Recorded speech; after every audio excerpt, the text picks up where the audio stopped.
Suv deyarli hamma joyda mavjud. Tuproq namligidan tortib, muz qatlamlari va hatto tanamizdagi hujayralarda. Istiqomat joyi, yog' indeksi, yosh va jins kabi omillarga qarab, inson tanasi o'rtacha 55-60% suvdan iborat. Endigina tug'ilgan chaqaloqlarning tanasida suv yanada ko'proq, 75% ni tashkil qiladi. Xuddi baliqlar singari. Biroq tug'ilishidan bir kun o'tgach, ularning suv tarkibi 65% ga tushadi. Xo'sh, shunday ekan, suv tanamizda qanday rol o'ynaydi va sog'lom bo'lish uchun aslida qancha ichishimiz kerak? Shu videoda bilib olamiz.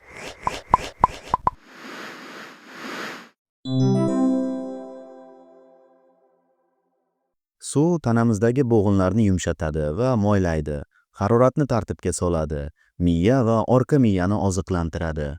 Suv faqat qonimizda emas, odamning miyasi va yuragi deyarli 3 dan 2 qismi suvdan iborat. Bu taxminan banandagi suv darajasiga teng. O'pkalar xuddi olmalar kabi 83% suvdan iborat. Hatto quruq deb tuyulgan inson suyaklari aslida 31% suvdan tashkil topadi. Xo'sh, agar biz asosan suvdan tashkil topsak va u hamma joyda bo'lsa, nima uchun yana uni ichishimiz kerak? Gap shundaki, har kuni biz 2-3 litr suvni terlash, siyish, ichak harakati va hatto nafas orqali yo'qotamiz. Suv yo'qotish hayotimizning muhim qismi bo'lsa-da, biz baribir yo'qotilgan suvni qoplashimiz kerak. Suv balansini saqlab qolish suvsizlanish yoki shishishni oldini oladi. Va bu ta'sirlarning ikkalasi salomatlik uchun o'ta xavfli oqibatlarga olib kelishi mumkin. Tanada suv darajasi tushib ketganda, miyadagi gipotalamusning sezgi retseptorlari antidiuretik gormon ishlab chiqarishni boshlaydi. Ushbu gormon buyrakka yetib borganda, akvaparinlar, qonning ko'proq suvni jamlashi va saqlab qolishiga imkon beruvchi maxsus kanallarni hosil qiladi. Buning natijasida qoramtir va zich siydik paydo bo'ladi. Tana suvsizlanishi, energiya, kayfiyat, teri namligi, qon bosimi pasayishi, shuningdek kognitiv buzilish belgilariga olib kelishi mumkin. Suvsizlangan miya oddiy miyaga nisbatan bir xil vazifalarni bajarish uchun ko'proq ishlaydi va hatto suv yo'qligi sababli vaqtinchalik kichrayib ketadi. Ortiqcha suv, ya'ni giponatremiya, odatda qisqa vaqt ichida ortiqcha suv iste'mol qilishdan kelib chiqadi.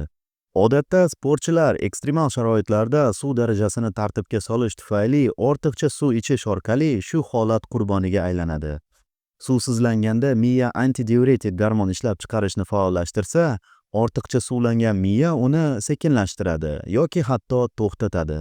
Tanadagi natriy elektrolitlari suv bilan aralashib, hujayralarning ishib ketishiga olib keladi. Og'ir hollarda buyraklar bunday aralashgan siydik hajmini eplay ololmaganligi sababli tana suv intoksikatsiyasiga chalinishi mumkin. Shu bilan bosh og'rig'i, qayt qilish va kamdan-kam hollarda tutqanoq yoki hatto o'limga olib kelishi mumkin. Lekin bular juda ekstremal holat natijasi. Oddiy kunlik hayotda sog'lom suv tizimini saqlash suv ichish imkoniyatiga ega bo'lganlar uchun juda oson. Uzoq vaqt mobaynida kuniga 8 stakan ichish kerak degan g'oya faol bo'lib kelgan. Ammo bu g'oya keyinchalik takomillashdi. Bugungi kundagi faol g'oya shuki, suv miqdori bizning vaznimiz va atrof muhitimizga bog'liq. Tavsiya etilgan kunlik suv iste'mol miqdori erkaklar uchun 2,5 dan 3,5 litr, ayollar uchun esa taxminan 2-2,5 litrni tashkil qiladi. Va bu raqamlar bizning sog'lomligimiz, faoliyatimiz, yoshimiz va tana haroratimizga qarab o'zgarishi mumkin.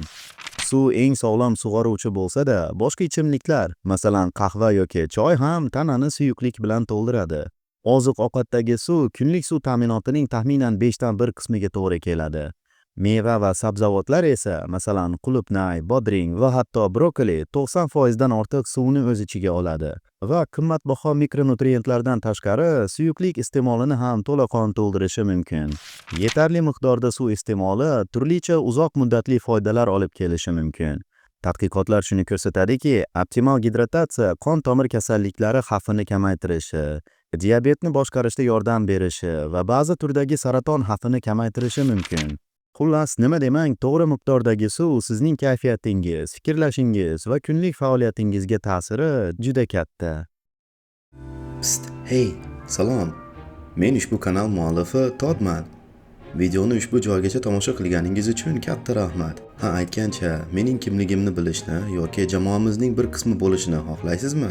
Bunday holda mening boshqa ijtimoiy tarmoqlarimga obuna bo'ling. O'sha tarmoqlarda men tomoshabinlar bilan muloqot, kundalik bloglar va tanlovlar o'tkazaman. Sizni tinch qo'ymayotgan savolingiz bormi? Izohlarda qoldirib kanalga obuna bo'ling va kelasi videolarda javobingizni kutib oling.